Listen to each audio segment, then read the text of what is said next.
Assalamu alaikum mehriban vatandaşlar. Sizi Türkmenistan vatanımızın acayip kunjoklarıyla tanıştırmamız devam ediyaz. Bu edek biz kadimi Daşoğul toprağını mihmançılıkta boyunu 360 erenli Daşoğul toprağını ilki adamıdım Necmettin Kuran'ın kümmetinde.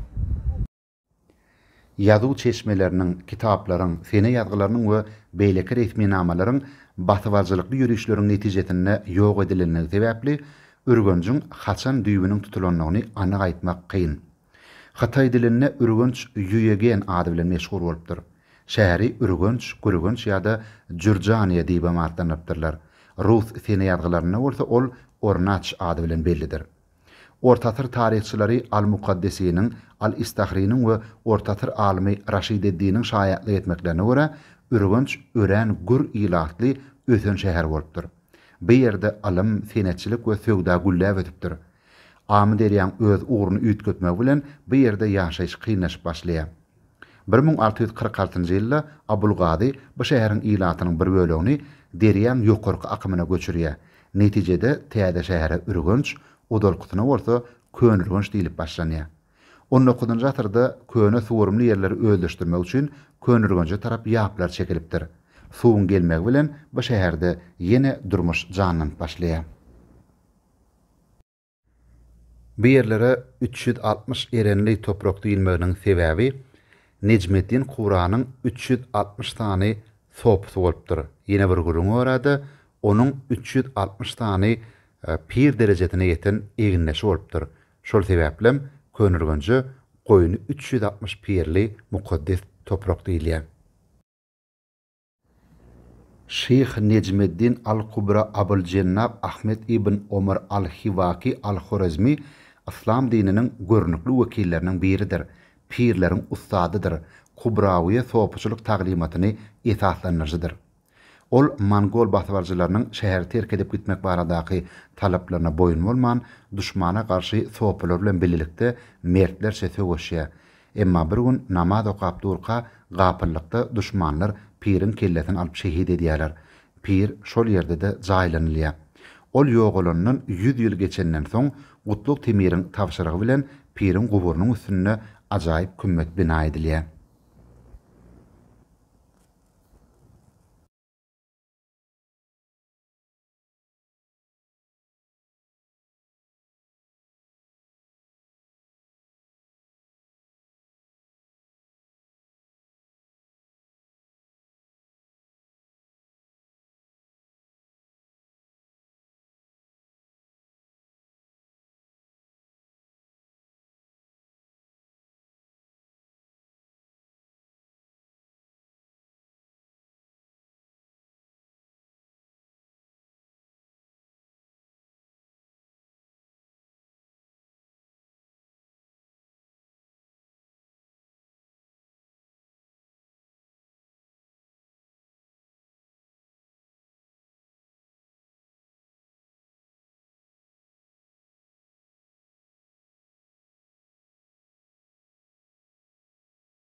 Necmettin Kuran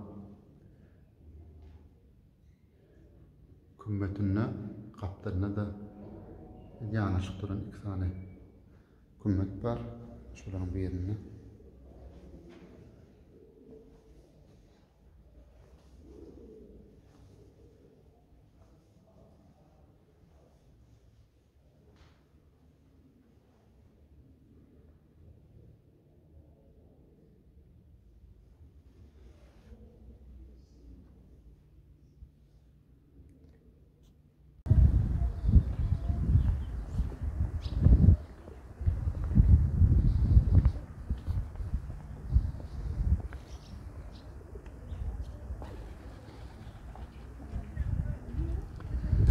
Necmettin Kubra'nın kümmetinin kaptanına sağ tarafına 16. asırlarda hükümdarlık eden Sultan Ali'nin kümmeti var.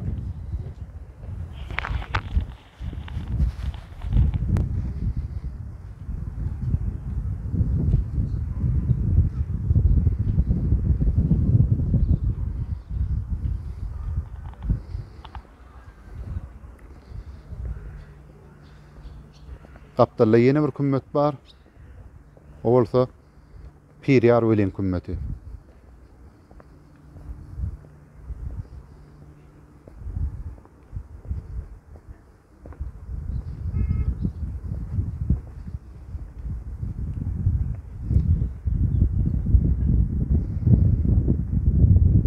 Aňyrdaky kiçirak kümmet bolsa Mongollar tarapyndan rehimsiz öldürülen Necmettin Kubranyň ýaş sopularynyň biri.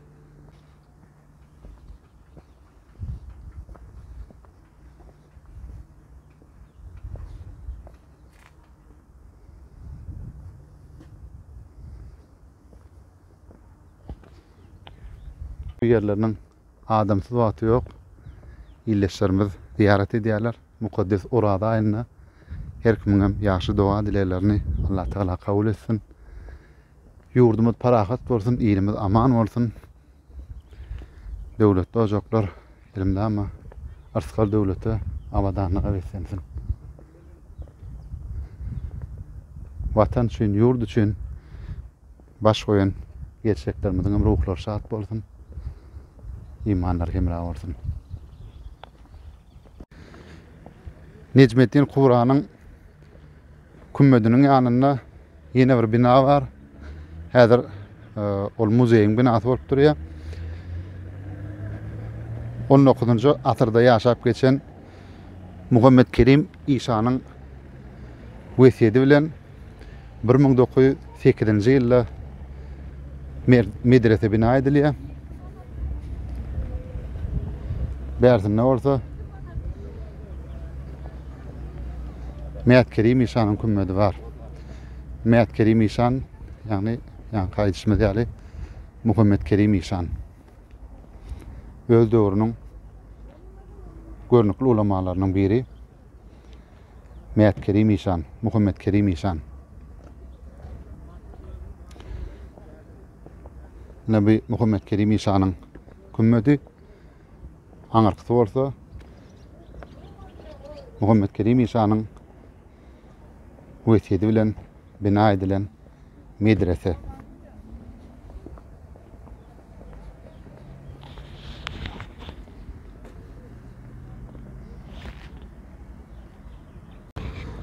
Medreseň içini surata düşürmek bolanok, video düşürmek bolanok. Ýöne içini beýsaça düşünýäryn. Edil orta arasynda ulu howlu bar. Daş töweregem hüjrelerden ibarat. Yani aýlatyn otolardan ibarat. Daş mescit medresesi ile 1907-nji 1908-nji ýyllarda kurulan. Yani kaýdysymyz ýaly Muhammed Kerim İsa'nyň wesiýeti boýunça kurulan. Ine bäde girelge howlusy bar. Kapdalyna da tutuş töweregem görşüňiz ýaly hüjrelerden ibarat. Häzir şol hüjreler muzeýiň gymmat bahaly zatlaryndan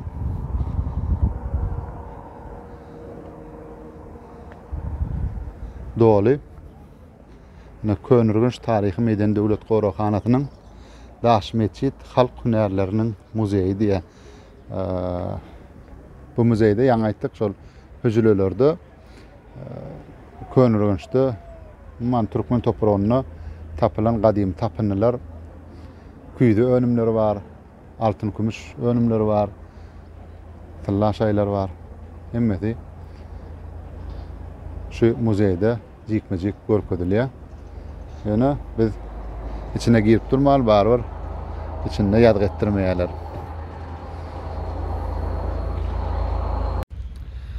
Ine bu bolsa Gutluk Temiriň aýaly Törebe hanymyň hormatyna galdyrılan kümmet.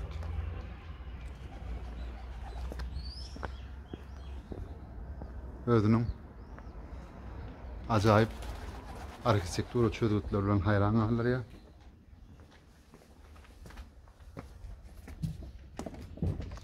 Apsy ýapyk.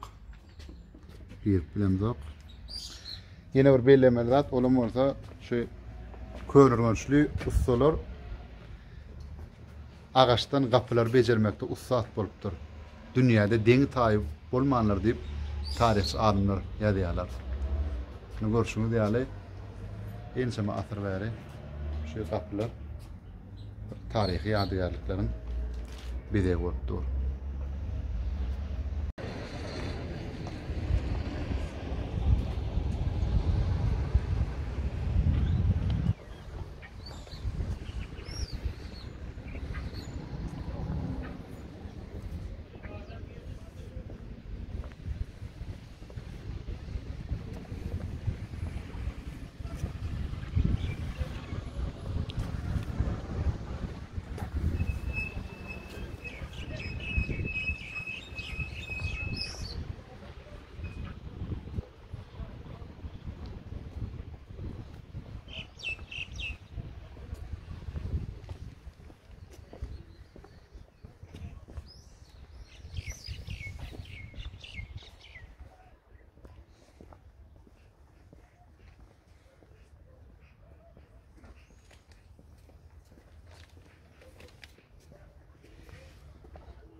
Ne, bu görýän kümmediňiz halk arasynda Garagapy baba ady bilen meşhur bolan Seýid Ahmet Piriň kümmeti 13-nji asyrda ýaşap geçipdir. Öz döwrüniň görnükli alimy, serkerdet bolupdyr. Wesiýet boýunça da şu ýerde jaýlapdyrlar.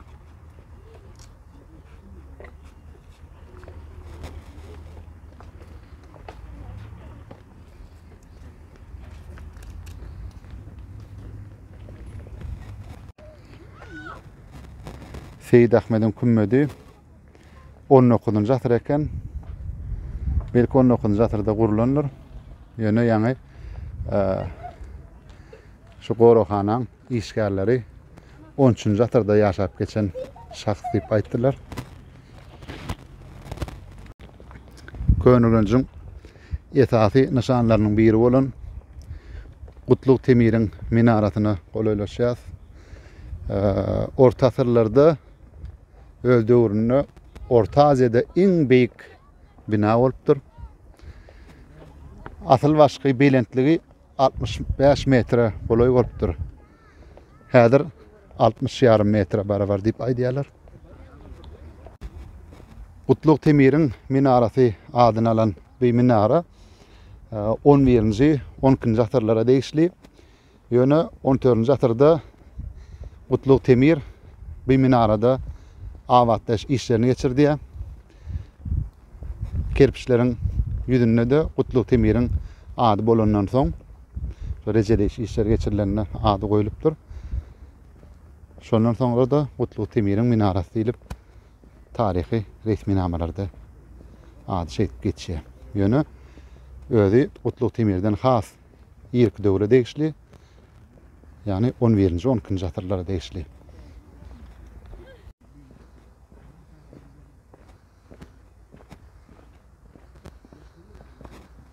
Minara bolsa Gapdalyny Hökman mesçidem bolmaly. Aýdyşlana görä Gapdalyny Juma mesçidi bar eken. Ýöne Könürgün şäheri, gadymy şäherleriň biri. Enseme batwazylykly ýürüýüşlere tedewar edilipdir. Mongol batwazjylarynyň döwründe şäher ýer bilen ýeksan edilipdir. Ýöne soňra 14-nji asyrda Gutluk Temir döwründe ýene binagarlyk işleri dowam etdirilipdir.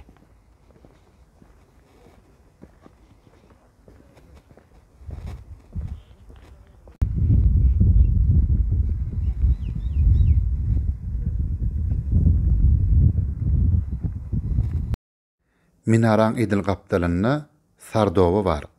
Salkyn nimek Oba demek ab, su demek. Yani yerasy guýy. Bellenşýaly bir minaran gapdalyna Juma meçidi bolupdyr. Bir meçide gelýän pirler, ulamalar, alimler şol suwdan içipdirler. Şoň üçin halk arasyna bir guýyň suwy keramatly suw hasaplanýar.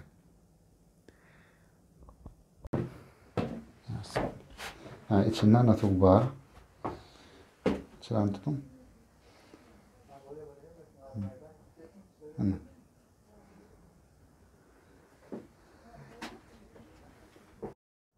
Şeýlekim on gapdalyna Arskal ojak atly, ojak görnüşli bir bina var. Minaran kerpiçleri şu ojagyň içinde bişirilipdir diýerler. Halkymyz ýagşy ırımlara eýerip, bir ojagyň ýanyna da dilek doga edýärler. Minaran gapdalyna Şeyh Azizjanyň kümmeti var. Bir gapdalyna Sultan Tekeşiň kümmeti. Aňyrda İl Arslanyň kümmeti. Häzir aýlan ayet doga halyn. Soňra aňyrda gala görnüşli Mamunyň akademiyeti var. Dünýäde diň taý bolmadyk kitapxana bolupdyr. Alym bir yerlerde gülläp etipdir. Ýöne gynansak da Mongollaryň batwarjylykly ýürüýüşi esasyna akademiyada, kitapxanada binagarlyk ýadygarlyklarym tozurylypdyr.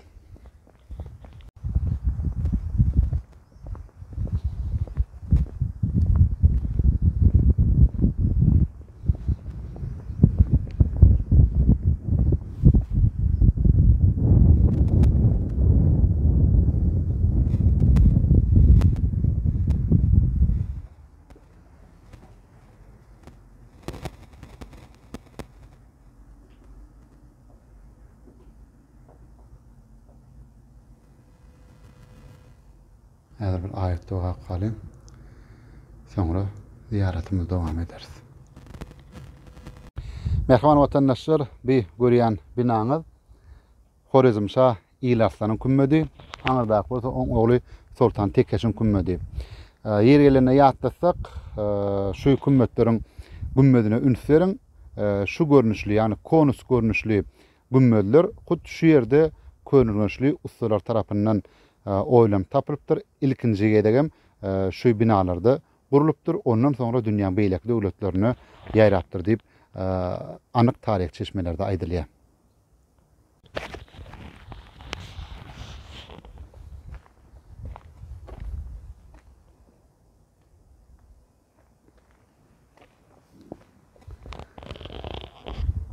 Anuş teginler netil şalagyna degişli bolan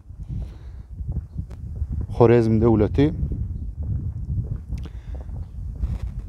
dünýä ýaňtalan taryhda ýyz goýan döwletleriň biri. Muhammed Atyzyň ogly İl Arslan, İl Arslanyň kümmeti.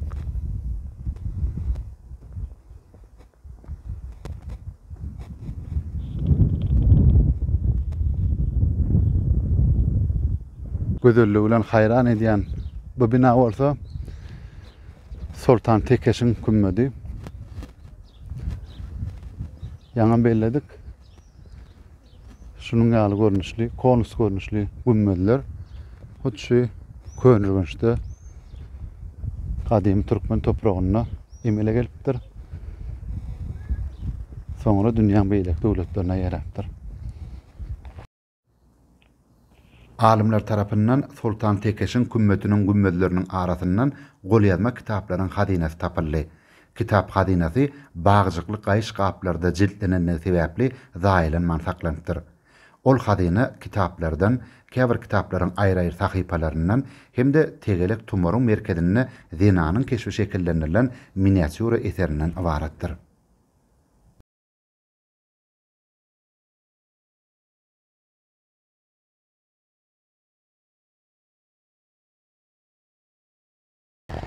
Könülgönç Döwlet Medeni Taryhy Gorakanatynyň işgärleriniň aýtmaklaryna görä, käbir riwayatlerde Sultan Tekeş meni öz guran binamyň içinde jaýlamaň. Men halk bilen adam şoň üçin halkyň içinde jaýlan diýenmişin. Ýene bir çaklama göredi.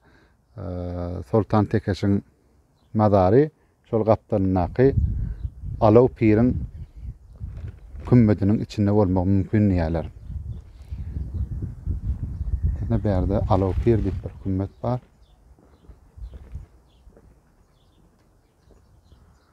O täsir etmedik pir diýen diýerler.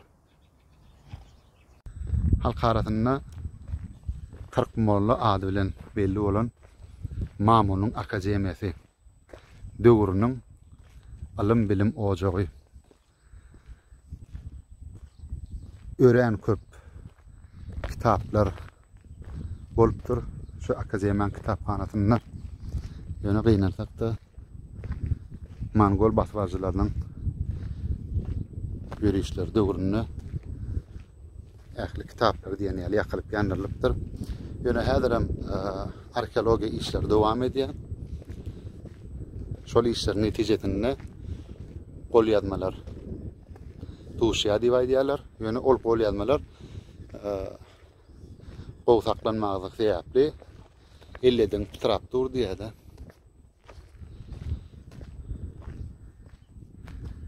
Bir hayat soň edilipdir.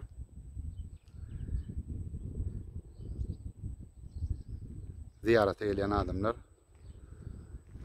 şu harabalyň üstüne çykmasyn diýip görüşüňiz ýaly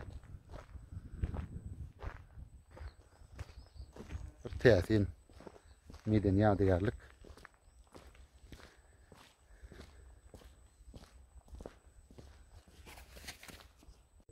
Halk arasynda saklanyp galan riwayetlere göre Mamunyň akademiýasyna alym alýan 40 sany alim düşmanlar gelende Allah Taala'dan dilek edipdirler.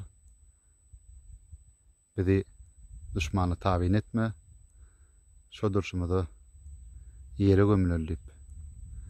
Şu akademiýa şo durşuny ýere çöküpdir diýerler. Halk arasyndaky riwayaty şeýlerek.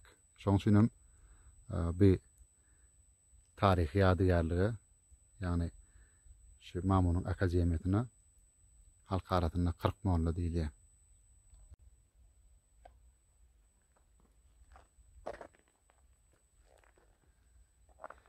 Mehman illetler Daşoğuz vilayatyna siýahatymyz dowam edýär. Ýene de Daşar ýurtly kardeşlerimizden görüldü alıp bir ýerde de size sowgat goýmakçy. Bu gedek Aşgabat şäherindäki Akmekan badaryna ýerleşýän hem de Senagat zolagyna ýerleşýän Maksat gurulşy haritler dükany size bayrak goşurýar. Ana şu plasmas butuynyň içinde ýürite ýazy goýdum. Şol kagadyň ýüzündäki belge jaň edin. Hem de şu ýazgyny surata düşürüň. Kagady özüňizem hem şu ýazgydaky kagazdaky telefon belge jaň edin. Hem Maksat gurulşy haritler dükanynyň 500 manat pul bayrağına eýe boluň. Ne görüşüňiz ýaly berde Sultan Tekeşiň kümmedi görünýär, minara görünýär. Ýa-ni aýtdyk 40 molla ady bilen belli Mamunyň akademiýasynyň bir gapdalyna şuňaly oturan düýünü plasmas butynlar goýýar. Kim tapdan ýetýändiň maksatly gurulşy haritler dükanynyň şol 500 manat pul bayrağına eýe bolupdylar.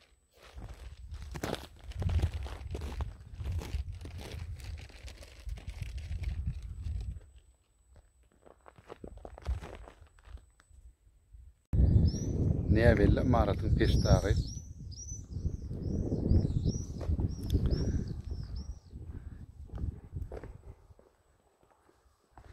Bir kerwan saray bolmagy mümkin. Şäheriň derewdeti bolmagy mümkin ýalar.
Ne bu arada mehriban vatandaşlar Akkala.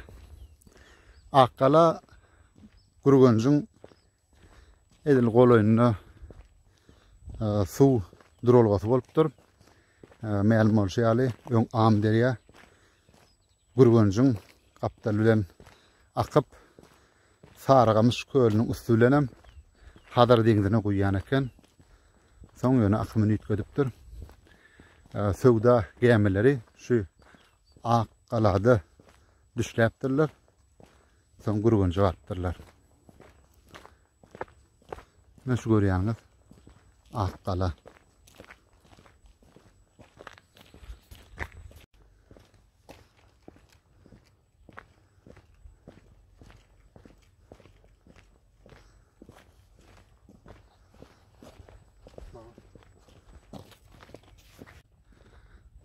Kalan dikildiğinin görünüşü.